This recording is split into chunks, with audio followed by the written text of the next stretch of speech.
we are. Hey, So, welcome back to another. It's all good. All right, let's try again. Welcome back to another episode of Subscription Radio. Today's expert guest is Patrick Johnson, who runs Progress Labs and works with a number of dope D2C brands. I would say, unlike past guests, he comes from the technical side, and so part of what we're really interested in getting into today is just some of the challenges that Patrick's come across in working with these high growth brands, limitations and challenges of building on Shopify, and specifically just like his own experiences as a consumer and things that he has seen work well and maybe not so well. Patrick, thanks for coming on the show. Yeah, welcome to the show. Thanks for having me. Yeah, this will be fun. I haven't done a podcast in a long time. Yeah, we try to keep it pretty easy peasy. No tough questions. We're not going to ask you too many deep, dark secrets. I love it. So before the show, you were telling us a little bit around your background and how you got into it. I think that was helpful context for anyone listening. For sure. I will say just up front, part of the reason I was really excited to first connect with Patrick was because he has this experience of working with brands or with agencies like Red Antler who work, we'll call it like the polished aesthetic. When you think of D2C, Red Antler has, I feel like, their hands on a lot of the early successful D2C brands. Your background came from, you were on the account side and then you became a self-taught programmer, right? I think you were a Ruby guy, which I told Joel that you guys would perhaps bond or cry over. I haven't, for what it's worth, Joel, now the Ruby I touch today is Shopify scripting, which is not the same Ruby that I learned back in the day. It's much more focused on solving a specific problem rather than having to do all the boilerplate, right? That's one way to put it. I think it's incredibly limited. Right. You can't use helper functions, but yeah. Sorry, I didn't mean to interject that. No, we'll keep talking about this at the end. Okay, perfect. No, but so Patrick, you were going in and just giving us a little bit of a gist of, so you come from, tell us quickly how you got into Shopify, how you got in, what your agency's role is with the brands that you work with. What's the typical size of the brand? Like, what are some of their challenges? And just so that we can get a sense of, if someone's listening, is this the type of brand that they run? Are you like, at what stage would they get you involved in your agency, and sort of any advice? Absolutely. Yeah. So my first foray into Shopify was actually at Red Antler. Prior to that, I worked at another studio called Expand the Room. It's based in the city, and at the time, they were doing a lot of design system work and a lot of editorial work. So whether that's something on WordPress, or they worked with large publication companies that leverage Drupal, right? And we would build a lot of the front ends, build a lot of these design systems, effectively building like JSON-based interfaces that you pump data in and you get UIs out. Super fun. Went to Red Antler. Quite literally, I think at the time, I just wanted a raise. My company wasn't giving it to me. I did a freelance project for Red Antler, and they were like, we have space on the team if you want to come join. So I went over there, cut my teeth. I think the first project I did was Supergoop at Red Antler. And this was even before they had, I don't think they had subscription at the time either. So that was the first one I did. Aaron Horner was the designer at Red Antler at the time on that project. And it's largely what you see today on supergoop.com. Not all of it, but there's still some remnants of the work that we did there, which it's always exciting to me because I feel like websites go through a facelift every like 18 to 24 months. And the fact that that's also there is neat. So that's where I started. Helped build out a few other projects while at Red Antler, build out Kalugo, which is like a baby stroller brand. And then I worked sort of as like, I would call it internally like a bit of a mercenary. So somebody else was working on Saludos. I helped out where I could with that. Somebody was working on Porter Road, which is a meat subscription, like Butcher in a Box. Helped out a smidge with that.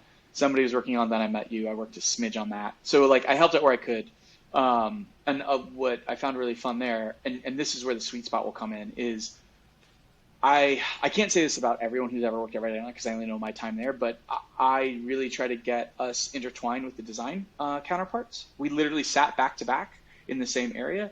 So I would often just roll over and be like, hey, that looks really cool. How did you plan on that working?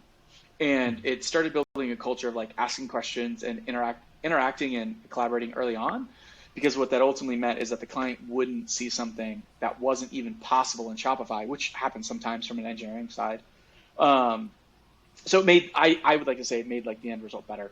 Left Red Antler, was a freelancer, and did freelance engineering, which in the Shopify space, quite frankly, to put it very, very bluntly, if you're a designer or an engineer and you worked at Red Antler and a DTC brand needs help and they're looking at your LinkedIn, it's about as good as working at Google in like the agency space, right?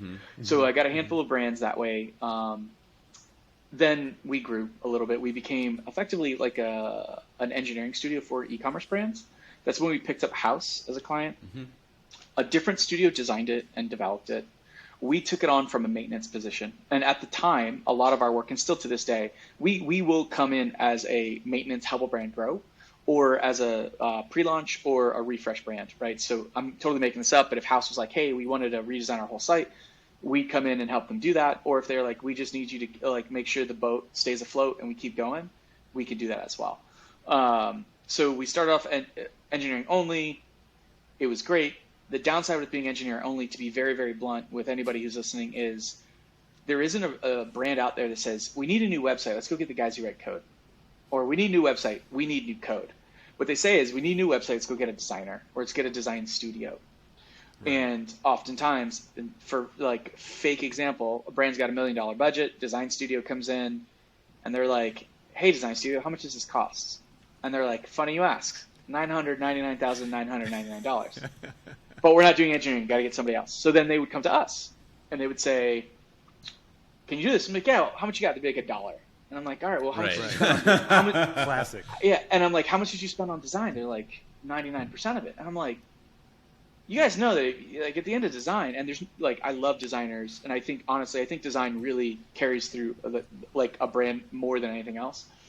I was like, but you know that like you spend all this money on design, but you're just going to get like a Figma file out of it. Like, how are you going to sell your products with a Figma file? And I wouldn't say it that directly, but it's like, if we were to use a car analogy, design is the experience of the car, of the interior, right? It's wood grain steering wheel. It's beautiful Italian leather. But if you don't have a transmission and wheels, none of that matters, right? You've got nothing. So when we started seeing that happen a lot more, that's when we built up the design practice. The design practice consists of myself, Nathan, our creative director. Him and I met when we were at Red Antler, and then a few other designers who came from a bunch of DTC backgrounds. We still work with brands in engineering capacity only. We work with some brands design only, and then we work with other brands doing both. And what we found is that, like, and as any studio will tell you, it's way easier when you control that whole design to development process, because you can control the quality, you understand everything from a design position, what could go wrong, things you need to prepare for, etc.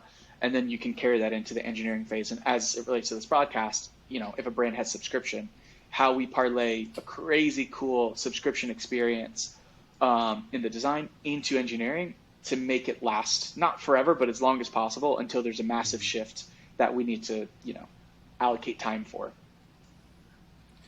Yeah, it's really interesting. I've spoken to at least 2 brands in the last 3 months, and I won't say the names of the companies, but no, like they had the examples where they had built out experiences that the agencies themselves couldn't actually build, and so then you basically end up with, as you said, a Figma file.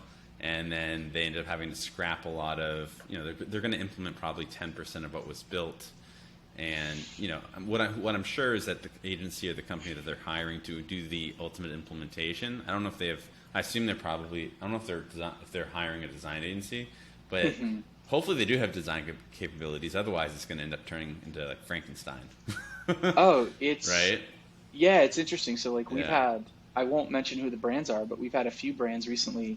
They came to us for engineering only, and like the design studio that they work with designed a subset of the full site. Right. So I'm like, yo, you guys design like 4 pages. The site's 15. What are we supposed to do? And it's right. And I don't think it's anyone's fault in particular. I think that there's a big communication gap. I think generally speaking, if a brand is going to hire two separate entities to do work, they need to those together. entities need to work together. Whether it's SOW and scope comparison, or literally on the same calls every time. Like, there's ways you can do it well, but that was a big reason why we got into the design part. And I think it's played out really, really nicely. We've got, again, for the context of this podcast, we've got, I think 3 or 4 brands that are running subscriptions now, and that it's clearly like a mainstay in their business. It's probably a bulk of the revenue that they're getting, separate from new product launches and promotions, that kind of stuff.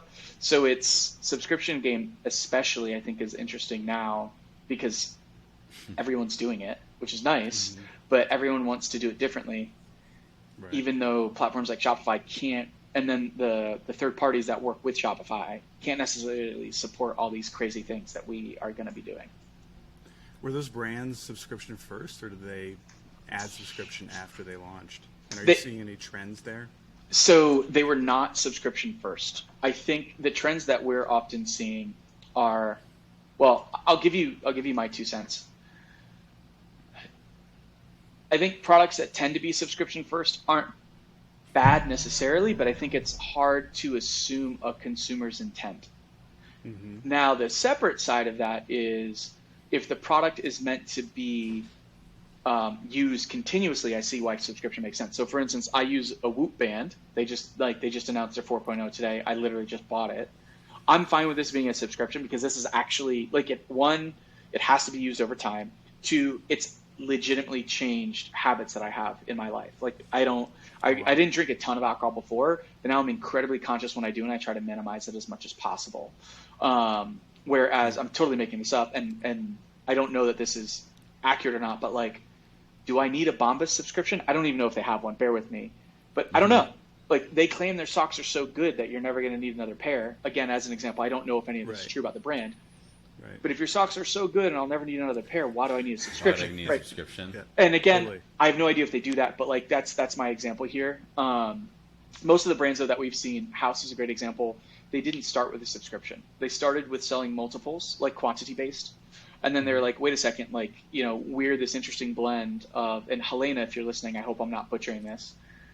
Haus is an interesting blend of like direct consumer, low ABV alcohol, but then also they have somewhat of a foot in wine culture and like wine consumption. A lot of it is monthly wine clubs. So how can we create something that blends the two of those, but still is adherent to sort of like the brand promise and how the brand can continue to provide value in their way, which is often like organic, no preservatives, no extra nonsense, low ABV stuff that is more meant around socialization and reconnecting with people than getting drunk on our product, right? And I think, we work with Haus, and I personally think that they've done a good job, but that's because we've been there along the way to help them not treat it as just like a run-of-the-mill, subscription integration, where it's like, you just drop the recharge, you drop the smarter, you drop the whatever widget on the site, and you call it a day. So I think they've done a good job. But all that to say is, back to your original point, Joe, as I'm blabbering for 15 minutes, most of the brands we worked with are not subscription first, but they build it in later. And I think that that's helped them understand where subscription can actually be useful for their brand, because they realize that people are buying XYZ more frequently. So that's where we want to go with it. You can talk to your customers and say, hey, if we did this as a subscription, what would you like out of it? Here's what we're thinking, right? Because most of them aren't just, it's not just buy this thing. It's the intention is that you're buying this thing and it's going to give you better access to something that a one-time purchaser isn't going to get. Right. So it's the kind of natural way of selling products, observing through the data and behavior, like what are people gravitating to, how often are they rebuying, and then figuring out, where the subscription makes the most sense versus trying to just, force people into that, or just throw it in there just in case, and it not necessarily being a successful product. Offering. Absolutely. Yeah. And it's like we have a brand that is in like the like shampoo, conditioners, etc. And it's interesting because they get more purchases, and I don't know if it's subscription or not, so bear with me, through their PLP than through their PDP. Mm-hmm. And it tends to be in what ends up happening is that people will buy them in larger sizes, so they buy fewer over time, which is the complete opposite of a subscription. right? Right. In theory. But instead, what they, what one might say is, could you offer a discounted subscription for those larger quantities, and it's just going to come once a quarter instead of once a month, right? And like, had they gone subscription first straight up, they probably wouldn't have found that out. It's just been like, why aren't people buying the subscription? And instead, they're realizing through variation of size, variation of quantity, variation of subscription frequency, etc., like how their customers are purchasing, and now they can meet them in the middle. Totally. Yeah, it's interesting because I think one thing that Joel and I have talked about fair amount and is like what's the goal? Because I feel like when I talk to a lot of brands who are talking about subscriptions, ultimately what they want is compounding SaaS revenue, right? Yeah. They want retention. But I've spoken to some brands who've done the math and they're like, yeah, selling in bulk, the unit economics are actually much better. And then what you don't have is the same, because one of the problems, and I know you work with Daniel Haus. So Daniel originally said this to me, which opened my eyes, where he was talking about like the opportunity. Basically, every time you're doing like a monthly fulfillment, it's another opportunity for you basically to screw up the experience, right? And so when you buy in bulk, whether it's like not every product is shelf stable or like whatever, but if you can sell like 6 months worth of the product, that's 6 months. Now, granted, maybe the person might be thinking about the brand in between, but they're at least using and benefiting from the product. But a lot of the brands that I've spoken to, they feel like they really want it to be like a monthly thing. What they want is for you to prepay, right? So prepay for 6 months, and then they deliver it for 6 months. But again, that goes back to the customer experience where, it introduces complexity around people either running out of product. It's you trying to predict how much they're going to use, and unless it's like a medication, it just feels a little bit like how on earth can you make a great customer experience? Yeah, it's interesting. I remember listening to a podcast with the gentleman who started Native. I forget his name. Oh, yeah. In the podcast, a lot of what he was talking about was like Moz? they were Moz. Thank you. Yeah. They were iterating on the makeup of the deodorant, right? Like the actual ingredients that go into it. And they would have batches that they were sending out version 1.0, 1.2, 1.3, et cetera. And some of the versions would melt. Imagine, and for what it's worth, I don't know if they had subscription at the time, but imagine if you have a subscription, right? You get that upfront money or whatever, and the product shows up and it's melted. Okay, great. Imagine if you're a company that sells products in glass bottles.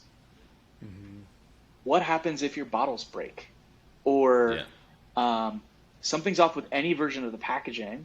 To Daniel's point, it's an opportunity to screw it up every single time. Whereas, as you mentioned earlier, wholesale orders or bulk orders, it's not, right. It's sort of one and done. And quite frankly, like I'm making this up, but if Native sold wholesale to Target, that's subscription revenue. It's just at a much higher volume, at a much higher quantity, and to a different audience than consumer stuff, right? And to Daniel's point, it's an opportunity to screw it up. It's an opportunity for someone to reassess.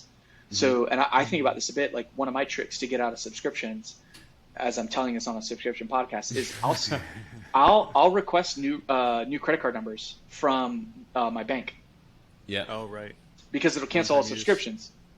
And I guess you can do like virtual cards now, but it allows me to say, I know I'm going to get that email. At some point in that month, I'm going to see what all my subscriptions are. And it's an opportunity for me to reassess. And I think subscription is interesting. I think the current implementation of it is getting stale. I have some thoughts on that in a minute. And if brands are just like, let's drop a widget on the page, get that recurring revenue, let's increase AOV, let's increase whatever, I think it's going to bite them in the ass soon, because if we aren't already there, we're seeing a space in which there's absolutely no way that there's 14 different plant-based cookie dough brands that are all substantially different. More than likely, it's all coming from the same supplier. And I don't know that, right? I'm making this up. And if they all have subscription, it's literally who's the cheapest. Because all you're doing is giving me that same product on a monthly cadence. So who's going to give it to me? There was an article a long time ago in the New York Times, and right where I'm in New York, Ben, I know you're in New York, Joel, I'm not sure if you are. Yeah, yeah. It was talking about the unit economics of Two Bros dollar slice pizza and what happens and how they've historically driven down the prices through literally opening up two shops next to them. Two Bros is 99, this place is 98. Two Bros is 97, this place is 96 and a free soda. And that's what's going to happen in the e-com world. Yeah, yeah. Mm-hmm. So it's they have to do more if they want to create an awesome customer experience on a monthly basis, to Daniel's original point. Then they have to do more than just give you a product on a monthly basis. Mm-hmm, mm-hmm. You're implying something too, that this is maybe off topic, but like Amazon, right, is a similar thing. It's not subscription, but like there's so many private label brands out there that it's a race to the bottom on every single product. You're making me feel like some DTC brands are not trustworthy, but I hope that's not the case in terms of like their originality. I don't know if you've experienced, the same product under two different brands with subscription DTC, but I think with DTC in general, there's, in my mind, still an expectation of it being original. But tell me if you're seeing a trend. I think, in my opinion, without naming brands, I think this trend has existed far longer than people realize. So, like, interesting. I will say brands, and it's not because I think that they're bad, but you've got Keeps, and you've got Row, but I don't know if Row was originally Romans, right? There's absolutely no way, and I could be wrong, but how is it that those are massively different, right? Right. And then right. you think about brands like hair care brands, like women's shampoo brands. It doesn't DTC or not. Yeah. Not Neutrogena, but like any Head and Shoulders, any of those, Jupiter, Pros, etc. Dog food brands, Jinx, all the other dog food brands that are out there, like Farmhouse or whatever the other, right? Like, there's, in my opinion, there is absolutely no way that all those people, and I'm just, again, not blaming any particular brand, but just thinking about, there's no way that there's 50 different dog food factories out there making substantially different dog food. It doesn't scale, right? Yeah. Or the other side of this is you go to a tool like Import Yeti and just plug in the brand and see where they're getting all their shit from, and you know it. And then, or the other thing, and I've done this in the past, and I forget what the brand was, but they were selling essential oils that go into a humidifier, and it wasn't like Canopy. I don't know if it was Canopy, but it was of that vein, right? It was like well-designed, air quotes, well-designed humidifiers, and you could put essential oils in them. Just go Google humidifiers in Alibaba, or do like a reverse Google image search, and you're going to see that product on Alibaba selling for $9 a unit. Other brand is selling it for $100 a unit, and I'm just like, get the fuck out of here. Pardon my French. But so it's like, I think what ends up happening is, originally, the Allbirds, Allbirds, I guess, technically, because they're totally different shoe. Casper, originally. And you think about Casper, Lisa, Tufted Needle, Sattva, the Avocado one, Sleep on Latex, right, whatever, Purple. There's absolutely no way that all of these brands are incredibly unique in every single way that allows them to stand out. But I think what ends up happening, though, is that they'll leverage brand positioning. So Casper might say, I think Harry said, we bought a factory. We own our razors. That's a product differentiation standpoint. Or to use low ABV alcohol as an example, you have Haus, you have Aplos, Gaia came out, which is technically no alcohol, but it's mixer. Yeah. Budweiser's doing like seltzers now. Everyone has a hard seltzer. Yeah. So the differentiation isn't the physical product, right? Because I can go get this lemon and lime hard seltzer from anybody, from a bodega, from whatever. It's the other aspect, right? Haus was, we know wine. We get a lot of our ingredients from amazing suppliers, or we can get them locally on our farm. We add nothing to it. And it started off as a family-based company, whereas Budweiser can't say that. Or Allbirds is doing as close to regenerative products as possible with sheep's wool, coming from New Zealand, which is known for wool production, and we're doing it the best way possible. Or in the beginning, Warby Parker was like, you can get these glasses anywhere, but they're substantially cheaper because we take less of a margin. Mm-hmm. But when there's Diff Eyewear, there's Gen-UC Eyewear, there's Warby, et cetera, right? Like, I think the differentiation is no longer in the physical manufactured product itself, but it's in the brand. Maybe the brand's giving back. It's the marketing. It's how they operate in subscription, right? Because at the end of the day, I sort of want to do this where I just list out every brand in a competitive sector, or like Snack Shots does this, her actual name I'm forgetting. Her last name's Fernandez, right? Yes, Andrea. Yeah, Andrea is a walking Rolodex of the D2C food space. I can think of a handful of plant-based macaroni noodle brands that I've seen pop up, or pots and pans, right? Great Jones, Our Place, Good Potluck, all doing the same thing. We should turn this into a trivia show. So it's interesting to me because, like, for what it's worth, my time at Red Antler, and it wasn't because of Red Antler, but that's when I really became attuned to the D2C brands. Yeah. You would see a particular sort of niche market, yeah, and a wave of people running into it and saying, we're D2Cing the fuck out of this. What I'm seeing now is ethnic food brands. Ansam, Fly by Jing. There's an Indian one coming out that isn't live yet. There's a Latin one called Luisa that does Latin spices. And I think there's a few others out there that exist. And it's the same thing, right? They're just like, all right, it's a packaged good that some co-packer is going to do for us, or that already exists. There's a handful in, like, the Mexican market around, like, cactuses. Nepales, I think, is what they're technically called. And it's just like, all right, let's throw a brand on it. And I hate to phrase it that way, but, like, let's make sure the product and the ingredients are good. But the ingredients, there's no differentiation there. Brand is great. Go to town. Right, and that is the overall user experience is kind of what you're saying, is that is the differentiator to attract people, keep them there. Absolutely. And that's really what it comes down to at this point. Absolutely. I think, makes sense. But I guess I'm curious, what are some of the, besides getting more product every month, and maybe we can get this more into, like, I feel like we're just bringing up a bunch of things that I've been thinking a lot about now, and I'm just curious what you think. So I'm just going to ask the questions and throw out my original ones. But like, what are some? Because I think, like, there's some obvious models that no one listening to this is going to be like, oh yes, that's so innovative. Which is, we'll call it membership, Costco or Prime, right? Where okay, it's not a subscription, it's a membership. And what you do is, as a member, you get a % off, or you get, like, access to early drops. I think I'll say the interesting one that I've heard of, which it's tough to separate the intellectual justification of something versus what is actually, like, appealing. Because this idea of, okay, so these brands are great at selling a lifestyle. And so part of what you're selling through the membership is belonging to that lifestyle and being a part of the community. I've been trying to rack my brain thinking, what in the world does that look like, right? Is it that you're paying to be a part of a Slack group? Is it that there's like I'm just trying to imagine, without being,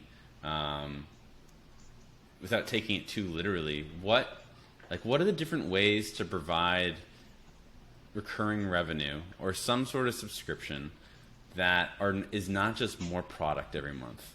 Yeah. That does. I think the example you gave around, like, basically the tracking of what you're drinking. Like, there are natural subscription products, but there's but it's not. There's a lot of unnatural. I think we can all agree that every business, natural or unnatural, is going to try to provide some sort of subscription offering. So then the question becomes, how do you do that? And not only that, how do you do it in a way that's actually valuable to the consumer, and not just like a short-term cash grab? Because I do think one of the things you alluded to, which is, if every brand is offering, if there's very little differentiation and every brand is offering subscription, what you end up doing is it's a race to the bottom. I think there's only so many products you're actually going to subscribe to, and if everyone's trying to force you into a subscription, people are just going to be less likely to subscribe. I don't know. Like, these are the deep questions of this day, of this state of of this day. I think it's so. I haven't yet to see this. There was one brand that we worked with in the past that COVID thwarted some of their plans, but part of their subscription was in-person events, because their brand had amassed a pretty solid following of, without subscription, very dedicated customers. So it could have been anything from Q&As, dinner parties, cocktail hours, just like hang out at the park kind of thing, like something that would have brought together that community around the brand and not asking the community to do the work themselves. So I remember seeing a tweet, I forget who did it. Right. They're like, oh, imagine if a brand had a live unboxing experience where their community could unbox things together. And I'm like, who the fuck would want to do that? But what Yeah. they might do, and I'm totally making this up, but like Whoop as an example, they could partner with CrossFit gyms or just like local Yeah. gyms in general and do Right. like a Whoop session where you're getting elite level coaching on maybe your form in whatever. Maybe one week it's running and the other week it's weightlifting, the next week it's plyometrics, and then you have access to that at your gym, right? And so they're giving you the value without expecting you to be like, you guys love us, so you guys go to a picnic with just you guys to talk about us, right? Like I think that there does have to be built in a brand like ownership. And I say this, so we brought this up, right? I run a finance meetup here in the city, and it's primarily around financial independence. We basically say we work for the members. It's like basically the members pay $2 to go every time. It just covers the cost of like when we were in person, it would cover the cost of like snacks. And we basically said, look, yeah, we have the meetup page, but like if you guys want to host something independently, we'll post it for you. Like we'll help you do the work. And I think for good subscriptions or membership, as you phrased it, Ben, I think that has to become a thing. So I think about there's one brand, it's called Sincoro, and they're technically not DTC because it's alcohol, right? Alcohol is an interesting space. But they have a concierge service where you can text them, and I have on pretty good authority that you're actually texting legitimate people to help you find their product in a liquor store near you. And my immediate thought is, you can charge somebody money for that. And Sincoro is a brand that is co-founded. There's 5 founders, all of them, I think it's like owner of the Celtics, owner of the Lakers, Michael Jordan, owner of another brand, and then somebody else. Like it's Michael Jordan's brand. And I've heard that. Yeah, Patrick Johnson. I have it on good authority. Yeah. So like Sincoro, people think they're texting Michael Jordan for whatever reason, or like at least that's what we've heard. Interesting. And so when people text them, and separate of who they think they're talking to, they're heavily engaged, and they talk to the brand, and then the brand's like, "You want Sincoro? How many bottles? We'll try to help you find them." And it's because they just look at where they fulfill, or like they know where their stock list is, so they're like, "All right, cool, you can go here and get it." And I think that's sort of interesting. Or I think about like, here's one space that none of this would probably work in, like bathing suits. I have the same bathing suit from 4 years ago. I bought it on sale. But imagine if the bathing suit brand helps you like every year, maybe it's once a year, they say, hey, we've got some new styles out. We're happy to do a call with you to go through some of the styles we have and like see if anything works for you. And again, I don't know if that would work. A yearly subscription isn't that much, but like maybe I think about Bonobos. If Bonobos did what Stitch Fix is doing, but said you could do virtual try-on sessions or work directly with the stylist. Like I think if the trend isn't obvious, for me the trend is the brand has to do the work. The brand's probably going to have a person involved in said work. Because if, again, back to the point, if you're asking your customers to build the membership approach, right, the Slack channel, and you expect them all to talk about it in there, right, it's not going to work long term. Because I'm either not going to join your Slack channel or I'm going to find the cheapest one out there. And I like subscription. It's interesting. I worked out of a co-working space in Atlanta, and I had a horrible time. And their biggest push was community. Mm-hmm. And the straw that broke the camel's back was Adam Newman. No. God, it was not it was a big one in Atlanta, but local. If you Googled it, you'd know who it is. They had a COVID policy that they didn't actually care about, and I would go there just when I needed a break from the office, and I would sit in the smallest corners possible so people couldn't sit around me because nobody wore masks.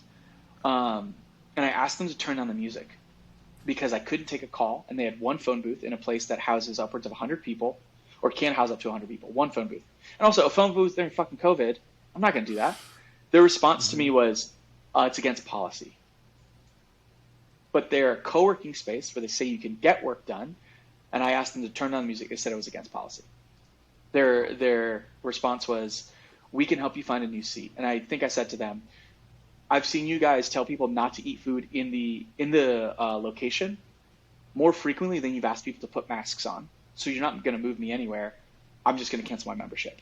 So it's this idea, right? Like if you expect and again, going back, I'm rambling, but going back to the original point, if you expect your customers to be the deciding factor of what creates your community, I think you're at a loss. I think that's where a lot of these brands find themselves, is they don't know how to do it other than we're going to give you the thing for 5% off, which is barely taxes, and we don't know how to give you extra stuff. Sorry, that was a lot. I clearly am mad about that experience. Yeah. Well, you should be, right? That should influence how you come up with a better solution. Mm-hmm.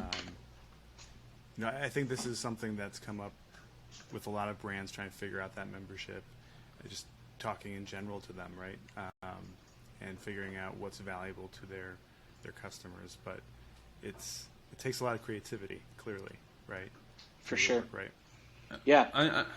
I was going to say, like, not to change the topic a bit, but I am curious because I want to get into a little bit around, because you've been on the implementation side of the subscription, like up until this point, it's been Recharge and Bold.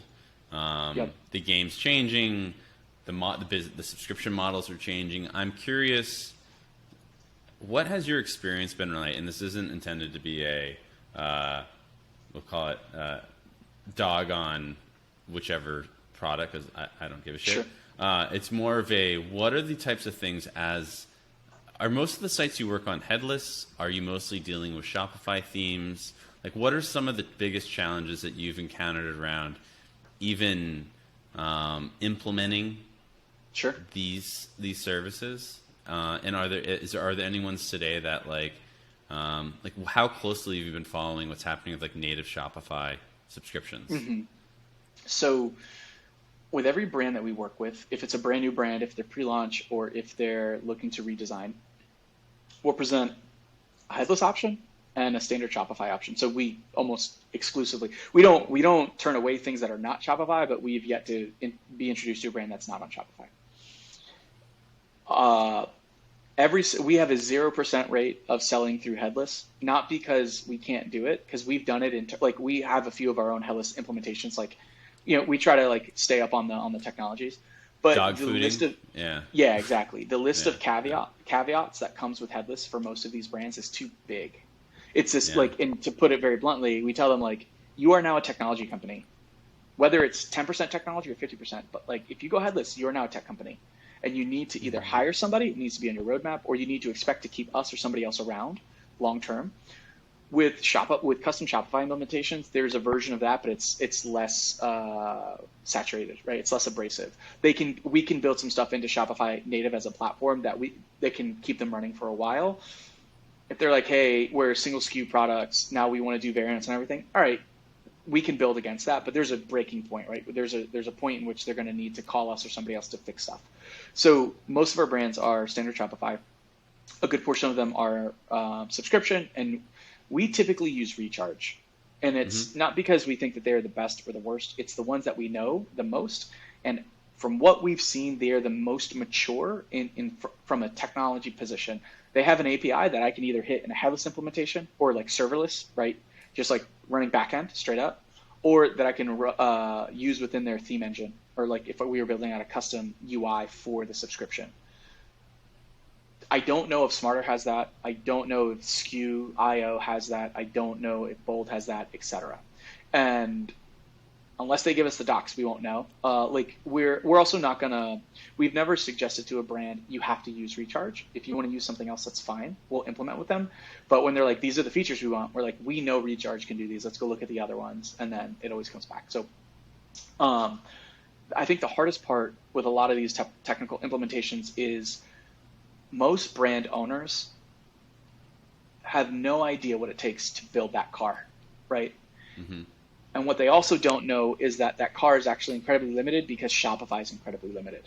And when I say that, it's not a detriment to Shopify, but like, let's remove Shopify for a second. Let's think big box retailers, Walmart, Target, etc. They run into the same, in some cases, SKU proliferation issues, variant combination issues, bundling issues that any other brand runs into. Do you behind the scenes sell 3 individual products and just wrap them up as a bundle? Or do you create a separate SKU that is a bundle, and now you have, and granted, Target and Walmart, they probably do this internally because they have massive tech teams, but how do you then map back that single SKU bundle that represents 3 products to your actual inventory? And there's, your fulfillment service can help implement this. Depending on how you do it, you can just do it on the front end and everything flows through synchronously and easily. But those are the issues that a lot of these brands don't realize that they're going to have to talk about and figure out. So that happens. I think the other side too is how services like Recharge Smarter, SKU.io, ChargeBee, whatever I'll deal with, is how do they integrate with the changes that Shopify makes iteratively over time. So Shopify recently came out with like the native checkout for subscription. Mm-hmm. At the time when we were told about it, this was months ago, you couldn't use Recharge's like pro level custom subscription management with Shopify's native checkout. But what brands hear from Shopify and from Recharge, or rather from Shopify, is you can do native checkout with subscriptions now. And we're like, you can't. Yeah, it's a massive disconnect. And in my opinion, the disconnect happens because if services like commerce platforms, if they can upsell, they'll do it. Subscription platforms, if they can upsell, they'll do it. But usually the people doing the upsell don't realize that there's actually like sometimes a massive disconnect between the technical roadmap coming up and what's available now. And so a lot of our job, I realize at this point, is sort of like acting almost as like a technical solutions rep for our client and the subscription service that we work with, whether it's Recharge or one of the other ones, right? Like we'll have brands that be like, we've had brands say, hey, we want to look at Smarter. It's like, all right, let's jump on a call. Let's talk to them. My first question always is, do you have an API? And if they don't, I tell our brand straight up, like, hey, you guys are on the path. You talk about wanting to go headless, as an example. This brand doesn't have an API, which means if you go headless, you have to use a different subscription provider because they don't have an integration. Like there is a blocking point in this process. And the way that we look at this from both a design and development perspective is, how do we build something that's flexible enough to meet a brand's needs? If they want to go headless, if they want to switch providers, if they move off of Shopify entirely, what does that look like? And how can we help them in that approach? And when we assess a lot of these products that have to build on top of restrictions from a platform like Shopify, it's a challenging discussion, but thankfully we're there early enough with these brands to say, all right, you can do this, you can't do this. Or like early on, we worked with Soma Water a long time ago, and their product was subscription first because you were buying filters. We had to figure out, we worked with a dev partner called Gray Bike in California. They had to build a separate web application that when the first order goes through, it turns around, I think it broke up the order into two separate products, and the pitcher was $0. Like we had to do some funky stuff because Recharge could do it at the time. Shopify couldn't do it at the time. So we had to build a bunch of third-party stuff. And it's like, we tell brands straight up, like, all right, you don't want to do headless. That's fine from a technical perspective. But you want to do this crazy stuff in subscription, you're going to have a totally separate tech stack for that. And if you want us to build a UI on top of that allows you to manage it, that's fine. But like this idea of you not being a tech company keeps going away and your tech stack keeps growing. So how do we navigate this in a way, again, going back to that original point of how do we navigate it in a way that is fruitful for you, gets you where you want to go, but then allows you to scale over time? And that's the really hard part. Right? And Ben, I think both of you guys come from an engineering background. It's this pre-optimization and naming things are the two hardest things in engineering, right? And this is literally pre-optimization. So it's like, how can we get you into 6 months? And then we'll revisit. How can we get you the next 6 months? So it's been challenging. Yeah. I think what you said was interesting, and I honestly hadn't thought of it that way, which was, I've thought about it not in the way that, I like how you framed the question of what solution, or even just the consideration of, if at some point you want to go headless, what solution that you implement today will enable you to basically not rip out all of the floorboards, right? Yep. I think that's something that Joel and I have talked about a lot, but I hadn't necessarily articulated it, or I don't think, Joel, you've articulated it that way. So that was that's interesting. I think. Yeah. I'm curious. Have you built any custom like portals, like custom? Because as we all know, like the customer portal is like one of the primary things that people have pain around, right? Yeah, it's so we've definitely built a few, and most of them have been. I mean, to date, all of them have been on Recharge because I think at the time they were all just like Recharge was the one doing that. We built Houses. Who else did we build? We're working on one for a book subscription company. That's still in progress. We've worked on the implementation for AmSam as well, and it's interesting because even then, and we're working on one for a skincare brand. And again, they don't think of it as subscription. they don't say, or rather, they don't think of it as recharge. They think about it as their completely custom membership solution. And I'm like, not quite. Like, recharge is going to duplicate the product behind the scenes, so don't touch that. And you want to do a free product after the third purchase? Custom implementation, unless maybe they can do something funky now. So it's we built quite a few, and it's like the way we look at it oftentimes is our studio acts as more of like a Sherpa through this like product development process to say, what do you want? What's your ultimate goal? And we'll help you figure out how to get there. It might not have everything intact, but we'll get you as close as possible. And the separate side of it, of that whole Sherpa journey, is education for us. So like if we were working on a brand that sold nectarines online as a subscription, and you guys knew nothing about how to set up subscription, our job is to educate you. And like my personal belief with education is I don't need to know how to change the oil in my car. And I'm throwing around a million analogies, bear with me. But if you could give me a primer, and if that primer helps me understand what's good and bad in that process, then it'll help me to make better decisions in the future. So in this nectarine example, you're going to be like, hey, we want to have a bunch of, we want variants based on quantity. So variant A is 20, variant B is 50, variant C is 80. I might say, well, do we need to do that? Or can quantity just be like physical quantity? You have no variance, and that's going to make your subscription process easier. Will that work for your fulfillment? Will that work for how you guys do analytics, et cetera? And you might say, actually, yeah, that works. That's great. That's a good idea. So our job is to like say, okay, here's how your subscription approach and what you want for membership is going to impact your business, how you have to manage the website, how you have to manage products, et cetera. Here are your options as we see it. Here's your options from subscription provider when we've shared our technical plan, our design plan, et cetera. Now you get to choose, right? And it's like I've worked at studios where they're like, this is how you do it. This is it. And you're like, wait, but I have to go here and then I have to go there. And they're like, yep, that's how you have to do it. And I'm like, this is terrible. So instead, I'd rather it really is a pick your own path, and it's a path that we walk you down, and then hopefully we're educating you along the way. And it's worked. I think we've had some really awesome experiences. Like OMSOM's membership looks 100% branded, but I'm pretty sure they're just using Recharge's Novum template, just skimmed, and it looks incredible. And then we're doing one for the book company where it's going to be a complete queue management process that like I think is going to be really, really cool. And something that most people haven't seen yet for this type of product. And there's a lot of time and effort, and there's a lot of question and answering. A lot of us in a position where we're like, that'll work. Oh shit. Hold on. Recharge has changed their API. We can't quite do it this way. Or, hey, we got to build this middleware. Are you okay with this? Like, you're not going to have admin access. You're going to have to talk to a developer for now. And they're like, yeah, that's fine. So it's a lot of like back and forth. It's a lot of collaboration to really nail what it is from a technical side and how that parlays into brand marketing, et cetera. Would you say that you guys have basically come up with a menu of different business models and features, kind of like a matrix or something? Or is it something that you design based on your conversations with each client? A little bit of both. So I think we keep tabs on solutions that have worked well for clients internally. So we're not necessarily copy pasting code, but like as an example, if you have to be an active subscriber in order to purchase the refill as a standalone product, we know how to do that internally. We know what works well with Recharge and with Shopify, with customer accounts and all that kind of stuff. So we know, all right, this is how we should do it. Do your needs meet that? Boom.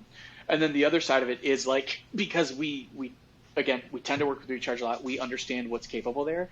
So we don't necessarily say business model A gets solution A. It's more like we've done a lot of things. We know how it's going to work.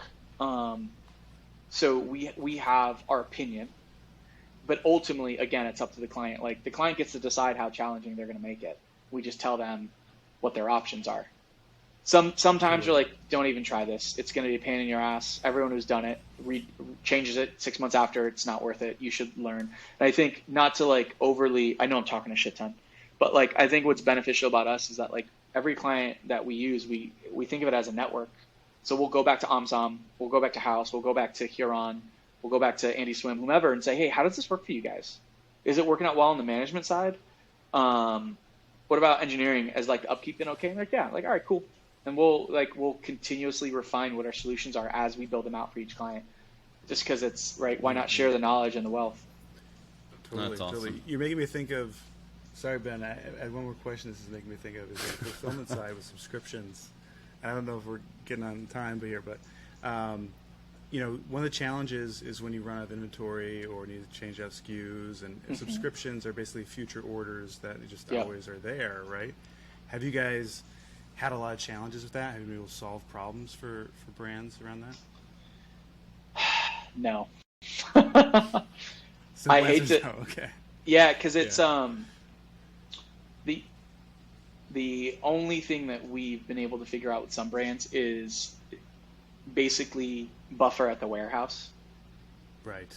Which is a bad way to do it. And to my knowledge, this is more of a technical issue with how Recharge and how Shopify integrate with one another, right? Because you can't set a reserve for quantity in Shopify automatically. I guess what you could do is and actually, even if you think about it from the front end perspective, Shopify used to expose the inventory count with their just the native JSON endpoint. They don't do that anymore, and it makes sense because people would crawl websites, pull that information, and then do whatever with the info. So there is a way you can get it, but you would still have to expose it to a front end somehow. And then at best, say when products hit 50 units, 100 units, whatever the arbitrary number is, disable subscription for new customers. But that has nothing to do with pre-existing customers. So if you've got, 1,000 subscriptions, but you've only got 100 in stock, you still, I don't that feels like it's a Shopify and subscription services X, Y, and Z should go to a 2-hour lunch and figure it out. Yeah, totally. No, it's one of those problems that comes about once in a while, but not all the time. But when you have the problem, it's a real big headache, and it could be, for sure, for some businesses, do or die, in a sense, because it influences the customer experience, right? When absolutely, everything falls apart. But and the fulfillment side is usually the way things get fixed. Yeah, I could only imagine if you've got a brand that has a product that isn't overly popular anymore, and you purposely don't fulfill as frequently, but you still have subscribers. You have to figure out how to do it. And maybe that's an opportunity to say, hey, we're turning this into subscription only, right? Because it's the only way to make it viable. That's probably more business decision than how to manually implement that. I know with some of our brands, we've actually talked about this, and we'll do the quantity thing, and we'll just check quantity and determine when to show it. As a good example, we'll do for add-ons, one-time purchases within a subscription. We'll, for whatever reason, Recharge still pulls that data back and tells us the inventory count, which I was surprised that they did that since Shopify doesn't do it anymore. And we'll just check, and we set an arbitrary threshold. We set it pretty high. That way, if it's, if there's less than 100 or whatever, we just don't show it as an add-on anymore. So we control it that way. Yeah. And that's been helpful, but it's still, it's above our pay grade, I guess. Few and far between, hopefully, with that issue. Yeah, fingers crossed. Well, awesome. This has been, I feel like we started getting into the nuts and bolts of around that, which is really interesting because I think that's it'll be interesting to see how the space matures over the next couple of years, because I think, Shopify Unite, it's clear that they're at least adjusting the platform I'll call it in response to pressure around headless. The challenge with that, of course, is how long until you actually are able to do the things that are said. Yeah. Well, if Sections Anywhere is any indication, I wouldn't hold your breath. I love Shopify as a platform. I think they could do a whole lot better from the engineering perspective. And the Shopify Unite has become WWDC, like Apple's keynote, except WWDC has intentionally become a retail release. Yeah. So we have clients hit us up as soon as I think June 29 is when Shopify Unite hit, and I know that date. It's ironed in my head because they're like, hey, can we switch? And I'm like, you can't just turn it on. Even more so, they're still working on it, and I just send them the GitHub issues list where it's 400 issues, and I'm like, you don't want this yet. Ouch. So yeah, I hold my breath. I'm also, Ben, I know I sort of cut you off here, but oh no, I'm a firm believer that it makes business sense for Shopify to build their own headless infrastructure because it keeps you in their platform. Right. If you build a headless infrastructure outside of Shopify, or rather where Shopify becomes the product inventory or product management only, it becomes really easy for someone to switch to Fabric or to switch to Cord Commerce or anything else. And Shopify doesn't want that as a business, right? They want to keep you invested in them as a platform. Yep. So it'll be interesting to see what happens. I would still, like, I come from old school, maybe it's not that old school, but separation of concerns. Yeah. So I want Shopify to do one thing and one thing really, really well. If it continues to do everything, it becomes a risk. Yeah, very true. I think the challenge that I've seen, at least within, because I think the flip side of, not so much the flip side of that, but I would say it's, as a brand scales, this idea of needing like 36 apps to run your business, none of which, even because like that at a certain point that would be the idea, and that's kind of what I see in some cases what's happening with the headless ecosystem. And I'm sure I don't know what it's like using like builder.io and plus like commerce tools. Like I don't necessarily know if it's if it will still feel like you're using 30 different products that aren't necessarily deeply integrated. But that to me seems like a risk of when you start relying on a bunch of different systems that aren't necessarily interconnected. What you lose is, you end up with a lot of the same problems, right? Yeah. Oh, absolutely. And I think we see that now. Like this, it happens today with brands who, like outside of subscription, a brand wants to spin up a landing page for a campaign. Right. And they'll call their engineering design, they'll call their studio. And because almost every business cannot respond to an immediate request that day, and I hate to phrase it this way, but because most DTC brands are advertising and marketing led, they're like, fuck it. Install Shogun, fuck it, install Builder. And I hate to phrase it this way, but they care more about the conversion than the continuity between brand design, brand aesthetic, brand marketing, brand language, that they'll spin up those landing pages. And it's interesting. And I think if things continue to move in that direction, I think it's going to be really hard to manage expectations of brands. I think we're going to see, I hate to phrase this, but shittier brands, because again, it's going to be less consistent across the board. And they're starting to get slower because all these apps take up so much space. So who knows? The one thing, this is a random thought, but fun fact, Recharge, to my knowledge, stores customer IDs on individual instances of the Recharge app. Right. So if you've got a subscription for Haus, for Bombas, for Huron, for a bathing culture, all using the same email, there's no connection there, right? There's none at all. And what I am hoping for one day is that they will build that connection so then you can just manage all of your subscriptions in one spot. Who knows if they'll do it? It would make a lot of sense for any subscription platform to build this out, because then I could think about co-op commerce and the opportunities that you would have there in a shared subscription management channel, or like portal as Recharge calls it. Cross-selling capabilities, brand partnerships. Like from a branding perspective, I think it's amazing. The technology, for whatever reason, they don't do it. I don't know why, but it's just where we're at, and I'm hoping that one day we get there. Or at least they give us the tools to build these kind of things. Yeah, the shop apps seem to hint at some sort of unified experience like that across brands, right? But who knows if they'll do anything with subscriptions, since they're making it all API based and totally custom integration. Yeah, that's a really good idea. It's interesting where Shopify is like, hey, Recharge, Bold, etc. You guys go figure out subscription for us, and then like when you're ready, we'll integrate it. Versus sort of taking a lead. It's weird. I think about like, if you guys are familiar, and I don't know if your listeners are familiar, but like W3C, like general web standards and how protocols go into play, right? There's a consortium from different organizations. Granted, you could argue like politicking and Chrome and all that kind of crap, but everyone someone creates a proposal, people review the proposal, a bunch of demos come in, they figure out how to do it together, and then it becomes canon, right? it becomes like the tried and true way of doing something. That doesn't happen in e-com today. It's Shopify or BigCommerce or Fabric or whatever, and you go off in your separate situations. And then even within that, it's Recharge, Smarter, whatever, and no one is figuring out a unified way to make this thing happen. And the analogy I use is like, there's a reason why you can go to Home Depot today and buy a door.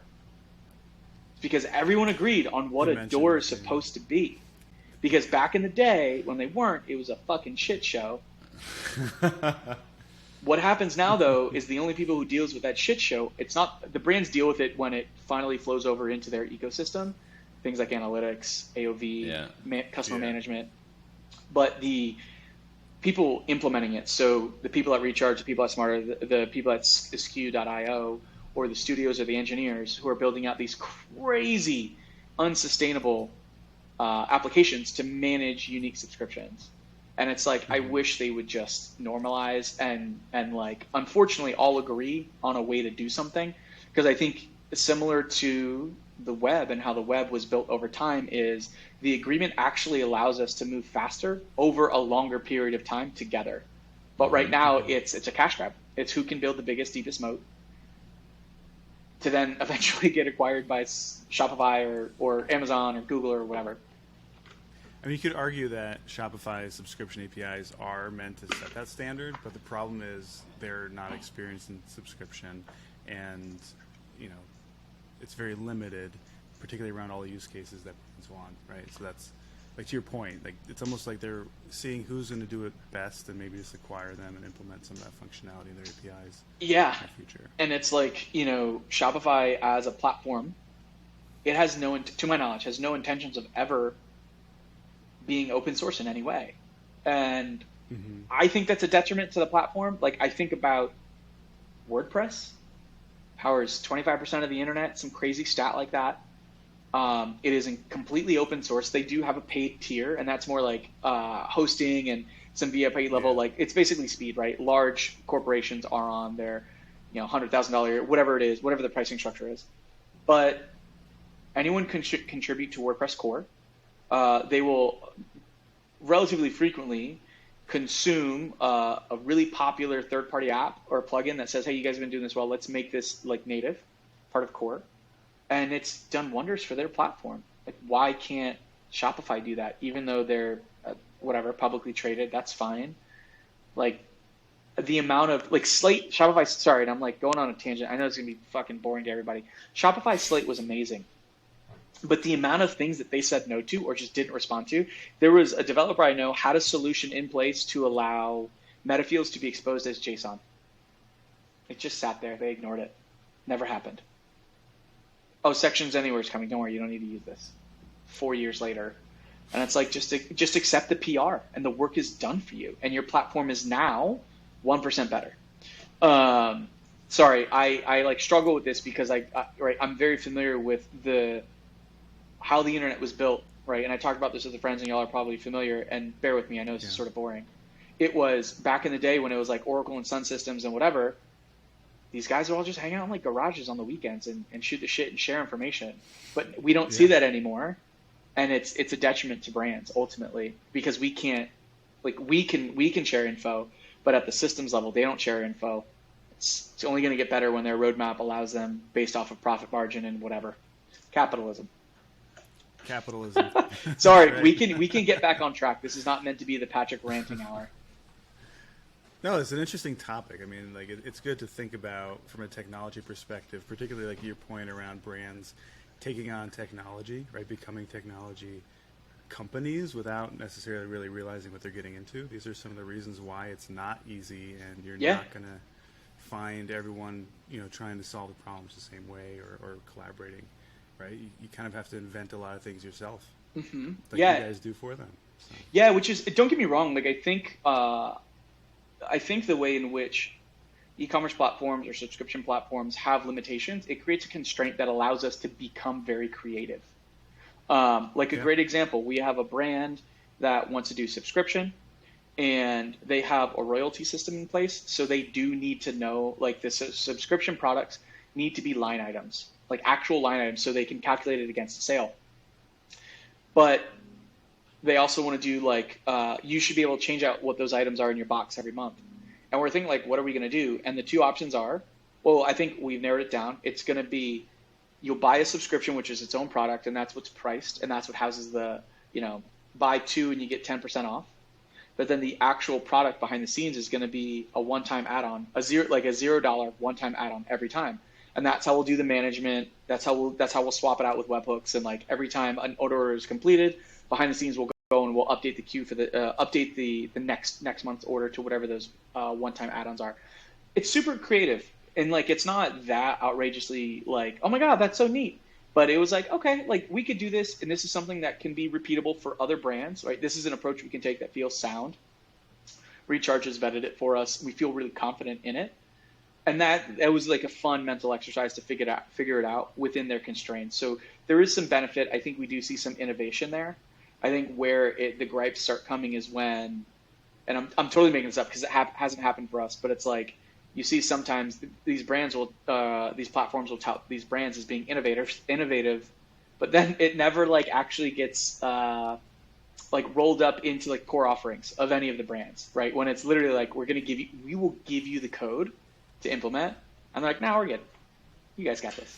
And it's like, come on, man, and my whole thing is like, you could make it better for everybody if you do some of these things. So it's still fun. It's still creative. Right. And from an engineering perspective, right, half of your day is telling your computer how to do something in a language you don't know natively and then banging your head against the wall to figure out why it's not working, which comes with its own gripes. But it's a field we've all chosen. So. Yeah, absolutely. No, I mean, I like how you're emphasizing the creativity part, right? Because that's really what I think keeps all of us going if we're going to be working on a project like this. Absolutely. Even if it feels like you keep creating the same thing over and over again, but it's still creativity. Yeah, and I wouldn't be surprised if, let's say we do this implementation for everybody and it's amazing, it's perfect. We could spin that out to be its own small app, and then that might be the way that we provide it to the rest of the e-com world, right? So there is ample opportunities to do it. I think, whether we want to acknowledge it or not, we're still in the very wild, wild west stages of all of this, even though technically selling online has been around for 20, 30 years, or probably 20 years. But we get to do it in fun, interesting new ways.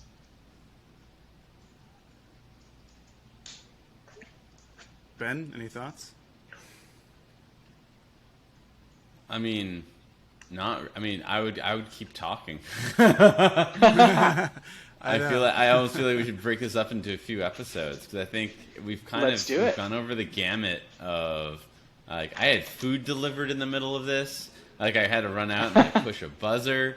No, man, I think and I think Patrick, I really appreciate you coming on because I think what this has given me is a lot of just like ideas I want to jam on.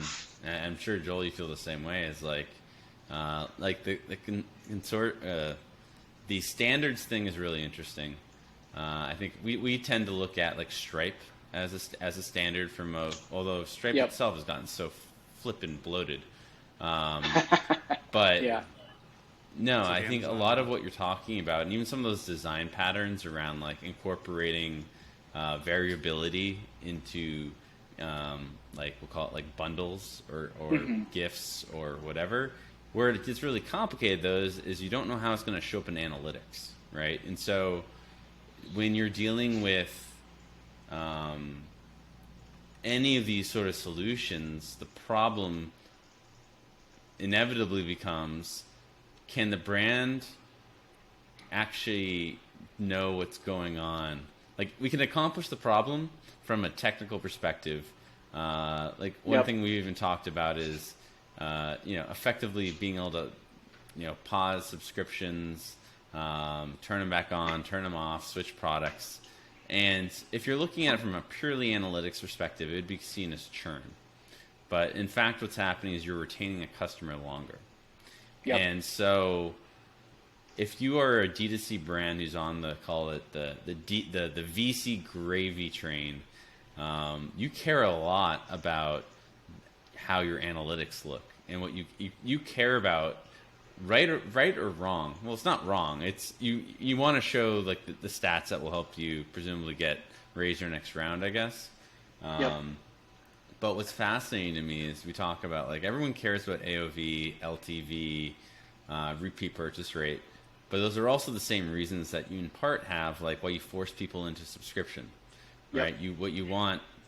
And so it becomes one of these things where it's like the short-term decisions that I think ultimately hurt you in the long-term brand building.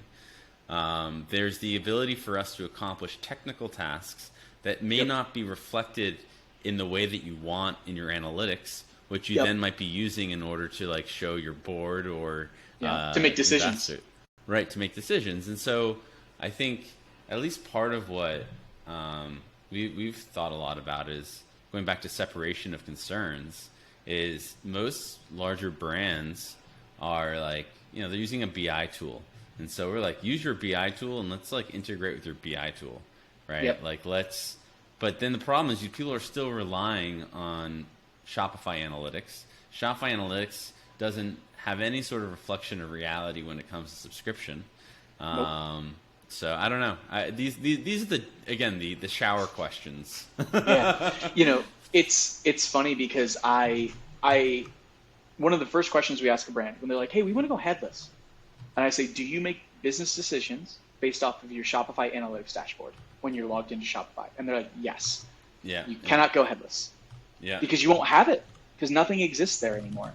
You can do some tracking, you can leverage segment or heap or whatever else, Looker, Audacity, etc. But I think it's interesting because we had this with a brand recently. So we want to flatten their product structure.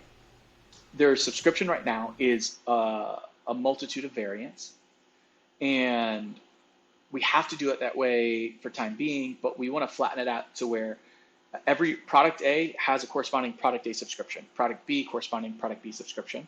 And then when you buy a bundle that has both product A and product B, technically what you're getting is two separate subscriptions, one for product A, one for product B. That's how it looks behind the scenes. It creates a direct one-to-one parity with inventory counts, with material counts, with fulfillment. Only place it doesn't match up, analytics. Yeah. Because in analytics, and it's interesting too, because a lot of this, and I don't think it's nomenclature or vocabulary, but brands want to see that you bought a strawberry and a banana in the strawberry banana bundle, because they need to know how well the bundle's doing compared to strawberry separately, banana separately. And I've told them this time and time again, I'm like, you need to call your, like, a lot of the brands that we work with tend to use Audacity and Looker. And I think they are separate entities, but they often go together. I say call them. Like this, like your ability to streamline the rest of your business should not be a linchpin on the service you're using to look at your analytics. And I don't know how, right? Like that I will say, like, the analytics portion is above my pay grade again, right? Like that's not the side of the business that we typically see and help them implement. But that's where I'm like, they need to do a better job. And I hate to, like, throw it over to them, but if all they're doing is crunching data literally, then, our approach typically line item property with a custom bundle ID, but then we also throw in, like, the bundle name, like this is the banana strawberry bundle. Like, there's no reason why they can't pull information off of that, parse it, group product IDs to get, like, right? Like, it's literally them just doing crazy business math. So continue to do your crazy business math with unique inputs. That doesn't seem that hard. I could be wrong. I don't know. So are you suggesting that a lot of the brands you work with have this kind of data warehouse solution versus relying directly on Shopify data or Shopify analytics? I think yes and no. I understand why brands, like, let's pretend we've got a pre-launch brand coming out soon. I don't expect them to go pay $50,000 for 2 years, so $25,000 a year for segment, heap, whatever, like a custom analytics tool that they would implement. It doesn't make sense. It's not cost effective. So they will use Shopify Analytics. But we have other brands that are $25 million brands, $50 million brands, that if all they look at is Shopify Analytics, they sell multi-currency international. They have multiple fulfillment centers based on where someone's buying from. That way it gets to them faster. They do bundling. They also resell products. So you might get like effectively like a factory default. It's like luxury goods. If all they're relying on is Shopify Analytics, they could be, in my opinion, $75 million brand if they don't. Because to Ben's point, Shopify's analytics isn't telling you the full picture. It's probably not telling them the picture in a way that makes sense. So here's an example. We have another brand. They have a product quiz. It's bespoke, air quotes. The product quiz data gets passed into Klaviyo, subsequently gets passed into a Google Sheet, literally, just a big-ass Google Sheet. And then Dacity and Looker consume that Google Sheet. And they've set it up in a way where they can see how many people end up on product X for their recommended products and how many people convert on product X. And because the spreadsheet, because Shopify, because Klaviyo, and all the other tools get pulled into Dacity and Looker, they can literally say, okay, customer got recommended X from our quiz, went into their cart. Our quiz has a success rate of 75% or whatever the number is. And they've invested. They said, all right, and they're a $20 million brand on Shopify. They sell in at least 2 countries, 2 different fulfillment centers between those 2 countries. And it seems to be working out pretty well. But because they've invested heavily on, if we're going to do analytics, we got to do it right, air quotes, right? In a way that doesn't rely on the platform. Because if we need to leave the platform, if Shopify stops allowing us, or rather, if Shopify doesn't allow us to sell XYZ, we have to go somewhere else. We don't have analytics anymore. So, this goes back. The way we talk about it is like API first, which some clients get, some clients don't. But how do you build, like we said earlier, how do you build these things to be resilient past the platform they were built within? It's not easy, but it can happen. Absolutely. Yeah, that's the impression I've gotten is that most brands don't even bother with Shopify analytics. But you never know with their platform changing how much they're going to, tie back to that. Oh, yeah. I think my hunch here is that we see unintentionally, a lot of short-term thinking in analytics. Like, as an example, Shopify has that real-time statistic, the real-time analytics view. I bet you that on Black Friday, that real-time analytics view may be used to make a lot of decisions, right? And it's this idea of we have short-term information.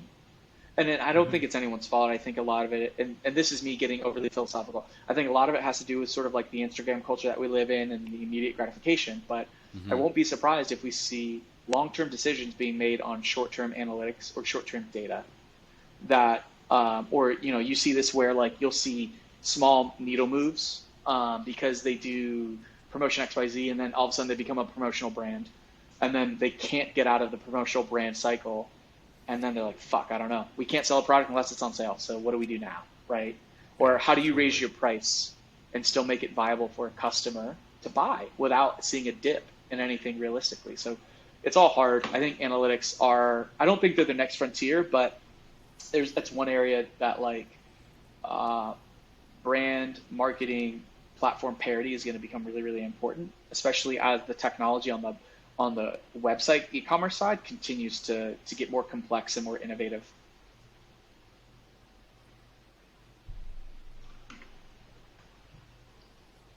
Well, all right. Well, I think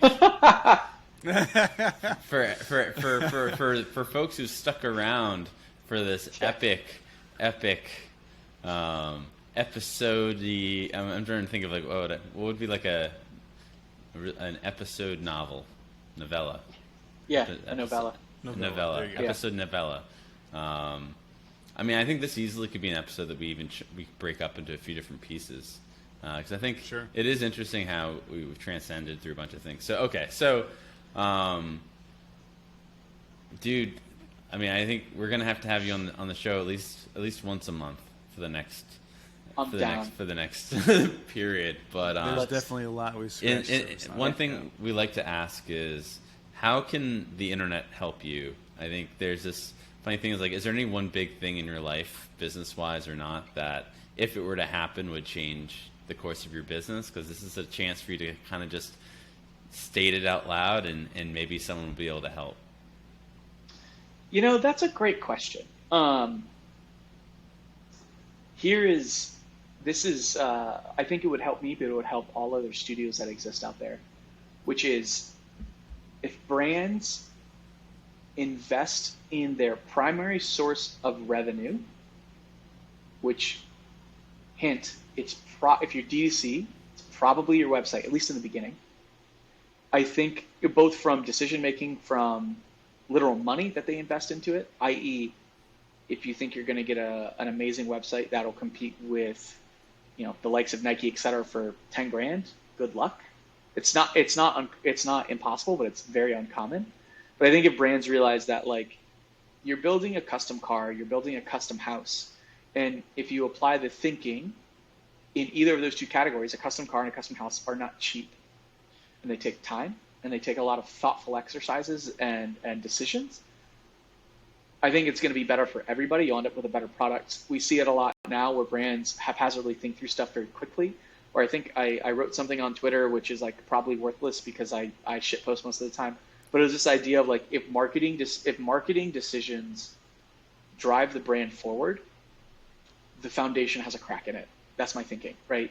And it's this idea of like, let's do a sale. If you have to do Black Friday in order to be viable, if you need to spin up this sales page tomorrow, if you have to have a referral program in the next 2 days, I think you're doing yourself a disservice as a brand. And I think bear with me, I'm not going to make this that much longer.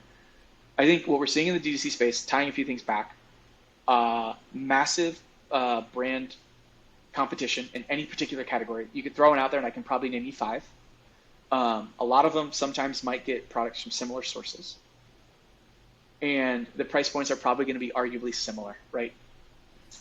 So what that means is you have to care about the engine that powers the brand, whether that's design, whether that's brand narrative and storytelling, whether that's your technology. If you invest the time, if you invest the money, I think that you will come out on top and everything else will fall in. To give you a very quick example of this, the brand Bite toothpaste is doing amazing stuff. So I speak with one like Asher, who's the technical portion of that team. The only brand that I know of offhand, if you have a subscription with Bite and you go onto the website and you're logged in, guess what button pops up on any PDP? Add to your next order. Subscription? Yeah. Yep. It's the only brand I know that's doing that. And for what's worth, I'm not the definitive source, so there might be others.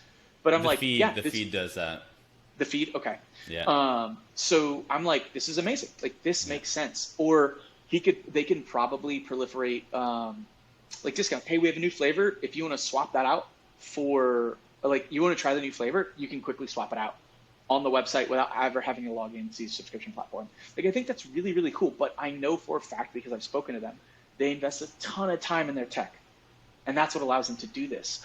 If they tried to make that decision based off of, our competitors doing XYZ, or they try to do it in a week's notice, none of this would work and it would be janky and shitty. But they spend a lot of time on the design, they spend a lot of time on the product, they spend a lot of time on the technology.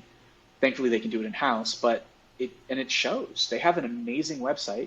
It is well designed. It operates really, really smoothly. It's pretty quick. It's pretty tidy, and they can populate fun Easter eggs, whether it's that or they have like you can play a video game on one of their like limited edition flavors. Like it's a really basic video game, but you can play like you can't do that if you just like have this idea and think you can spin it up in a week, right? They invest a lot of time and money. I think Haus invests a lot of time and a lot of thought into the core product and how their website facilitates that. I think Bravo Sierra is another brand that does a good job of that as well. And the way that they proliferate that through, I'm using the word proliferate a lot, but the way they carry that throughout the design and the technology.